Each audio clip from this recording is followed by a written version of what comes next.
Hello and welcome to Mystic Visions with DrShiny. This is a monthly tarot card reading for Libra for the month of March.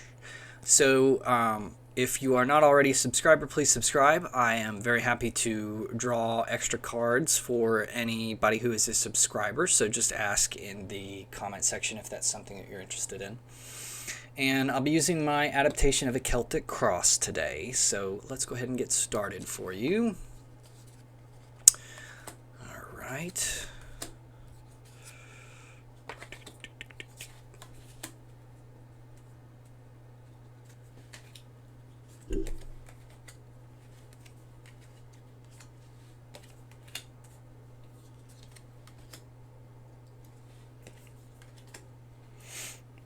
Okay. All right, so what we have for you today is the Four of Swords, and the Four of Swords is a very restful energy. So you're in a spot that's probably pretty comfortable right now, not really doing a whole lot, maybe feeling a little bit bored even, but more than likely it's kind of a welcome rest. There's been some stressful times or something like that, and you are in a position where rest is very appreciated or needed. And you know, it's not necessarily, well, if it's not dull, it's not the same old struggle. So there's a nice reprieve going on in some form or fashion for you here. But what's crossing you is the Three of Wands. So the Three of Wands is very much, this is an energy of starting things, of getting going. And so you're finding it hard to get going, I think. You may have gotten into a cycle where you're used to a little bit more rest, or you're used to having a little bit more of that free time, and so this Three of Wands is saying, okay, now it's time to do some stuff. It's time to get going. It's time to accomplish some things, or at least get started on it. And this can be a little bit abrasive for you. It can be a little bit of a challenge. It's overall a good energy. This isn't something breaking you down. It's just trying to jolt you back into a more active state of being from where you were.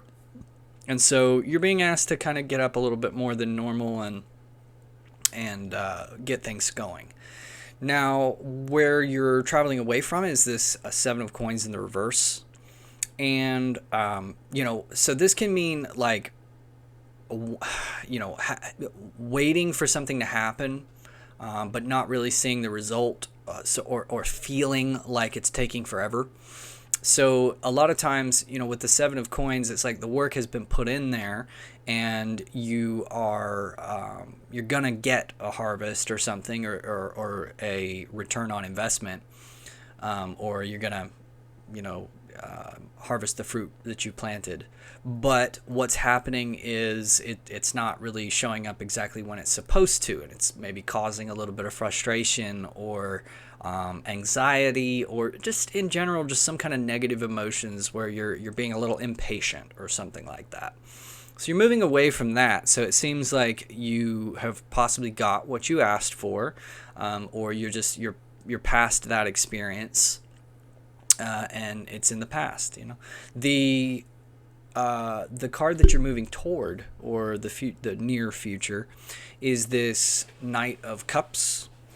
And this means that you're kind of getting into more of a position where you go with the flow. You know, it may be that things are a little bit more tumultuous or random, and to get anything done or to get started, you're going to have to kind of just like roll with it. You're going to have to go with it. And that Knight of Cups is very, very good at that. He has a way of not resisting the situation or what's going on, but he just sort of flows.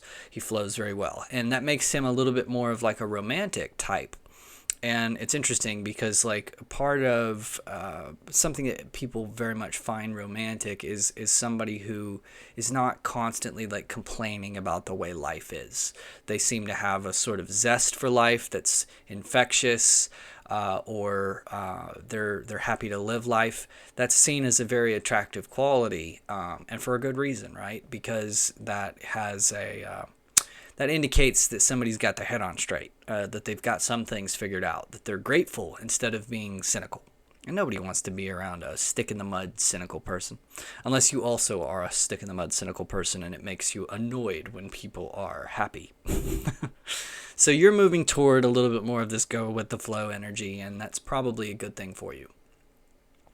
What we have in your foundation is the Queen of Swords, and she's in the reverse. Now, the foundation kind of represents what's the overall lesson that the universe is teaching you through this situation. What's going on here? What are you trying to learn? And with the Queen of Swords, she's very intellectually capable, but she's a little bit more internalized with her thoughts and her thinking and all that. She knows what she wants and all that. Now, in the reverse, it's like not being too stuck in your head is what this lesson is about. This is about not kind of controlling the outcome intellectually, but again, kind of falling back into that emotional state and not trying to use your head too much, because what's going to happen is some things are going to be outside your control, right? You've been in a place of rest, and now it's time for that action again. But that action is going to be hampered by any sort of hesitation. So in a way, wands and swords are a little bit antithetical to each other, because action and doing, thoughts inform action, but they also kind of result in a hesitation or in a delay of action. So, they're related to each other, but sometimes too much thought can really get in the way of acting and doing. So sometimes it's better for you to just go with it, just do what you can and not think about it too much, or not feel like you need to control the situation too much, or to intellectualize it, Now, what's going on in your crowning thoughts is the Five of Cups in the reverse. Now, in the upright position, this can be kind of like a little bit of a bad attitude where you are, or not necessarily a bad attitude, but maybe a little bit of pessimism, right? Where there's, 3 cups in this card that are turned upside down and spilled over, and then the other one, the 2 cups behind him are still standing, but he's not really paying attention to those. He's really just kind of focused on the ones that are knocked down. So that can be a little bit of kind of a pessimistic attitude. Being in the reverse, you're anxious to get over that. You're aware of the dangers of such an attitude. You don't want to be a stick in the mud. You don't want to be having a bad attitude. You want to be a happier person.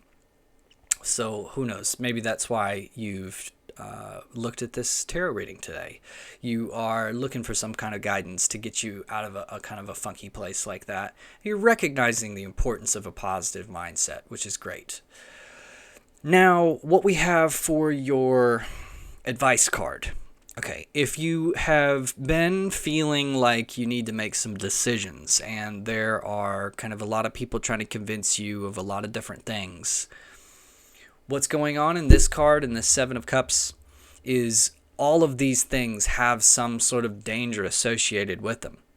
There's no real right way to go here. There's no right answer. All of these things carry an inherent risk with them. So this is one of those situations where you can really end up kind of tied in a knot if you're trying to, select from all these things to figure out what's the right way to go. In general, the best way to go in a situation like that, where there's there's no clear-cut right way to do it, and you're just searching for the best option from what you have, and none of those options seem great, always consider, is it possible to do nothing? And it can drive some people nuts to do that, but you'd be really surprised how many problems seem to resolve themselves if you just don't do anything, if you just sit on your hands for a minute, or just like sit back and give it a little bit of time. Let a better option present itself, right? So this very much goes in line with what this night is moving toward as well, where it's not always about doing something, making a choice, jumping in, or something like that, but it's more about, can you just sort of like let it be, or make that decision with a little bit less hesitation, because everything has an inherent danger with it. So it's not about necessarily finding something that's not dangerous. It's about finding some risk that you can tolerate, something that you can deal with. Now, what's going on in your environment is the Wheel of Fortune here, but it's in the reverse. Okay, so there can be some little bit of randomness going on, or unpredictability. You're not exactly sure how things are going, or how it's going to turn out. It can feel a little bit chaotic at times. It can feel like there's not very much rhyme or reason to it. But in the upright position, what we see is that there are certain laws of nature that are at work that kind of make this randomness what it is. It's not really random. Things are following a certain pattern or logic or law, but it's not always what it seems. So be prepared to sort of look at it from several different paradigms to really get a grip for what's going on, or to really understand the situation that you're in. Or be prepared to understand that you can't understand the situation that you're in, that it's just going to be something that you have to go through a step at a time and kind of roll with the punches. So that's an example of how you might have to shift your paradigm, because on the one hand, there may be very specific factors that are causing the situation to be the way it is. On the other hand, you might be getting a grip on the situation by realizing that you can't get a grip on the situation, which is another way of getting a grip on the situation, right? The wheel is tricky like that. But what we have for your fears card here is the Lovers. And the Lovers is really about making choices, or sticking with something, having confidence in what you've done. So, there could be an aspect of yourself that you don't have the self-confidence to really make a decision and kind of stick with it. You're being led around by all these different options, or people trying to pull you in all kinds of different directions. And so what this is about is you're having to learn how to do something and stick with it. My wife and I have been watching Survivor, and we've been watching some old episodes of it. I don't know why, but it's entertaining us. So there was, in one episode, a fellow who decided to quit before the game was over, and everybody thought it was just ridiculous, and were kind of giving him a hard time about it. And he got all the way to the end where the winner was sitting there and talking with all the people who were on the island and all that, and he stood by his decision, and he said, people don't have to understand why I did it. I made my decision, and I'm standing by it, and my health is more important than the $1 million or something. And, I felt like I had a lot of respect for the guy in that situation, because he didn't go back and regret what he did. He just said, you know what, I did what I did, and I'm sticking with it.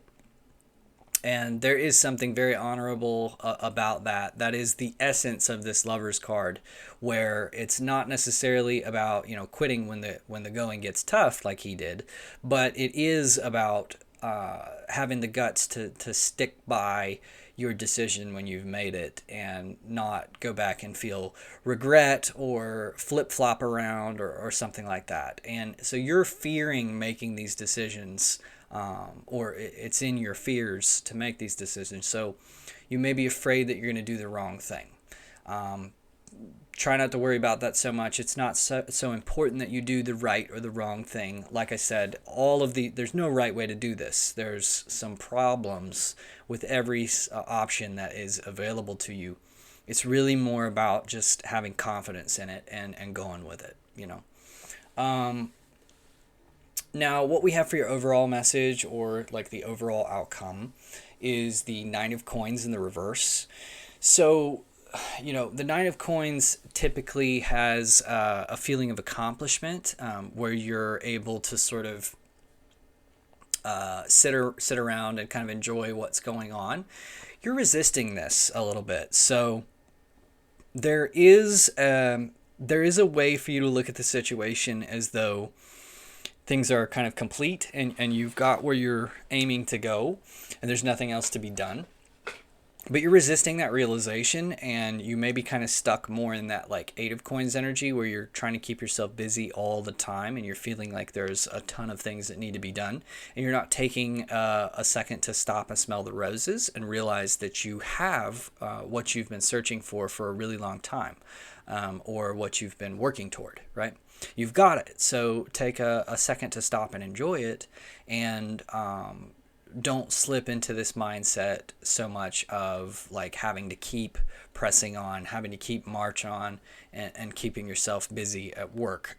That Nine of Coins, there's you know, a lot of success there, but it's really about taking a moment to kind of like daydream a little bit or reflect on what you've done, what you've accomplished. It's not the last step in the material financial realm. There's still the 10, and then you have the court cards as well to represent more of a mastery over that realm. But this is pretty close. You know, the 9 is pretty close, and so there is a tremendous amount of accomplishment that comes with this card, and it's really an opportunity for you to take stock of everything that you've done. It comes with its own challenges, but you're sort of resisting getting into that mentality to begin with. So don't worry about the challenges yet. Just, you know, take time to actually get into that particular type of mentality. And again, if you are a subscriber, I am very happy to draw some extra cards for you, and just for you. And let me know in the comments if that's something you like, and let me know what you thought about the reading. And I will see you guys next time for your next monthly reading.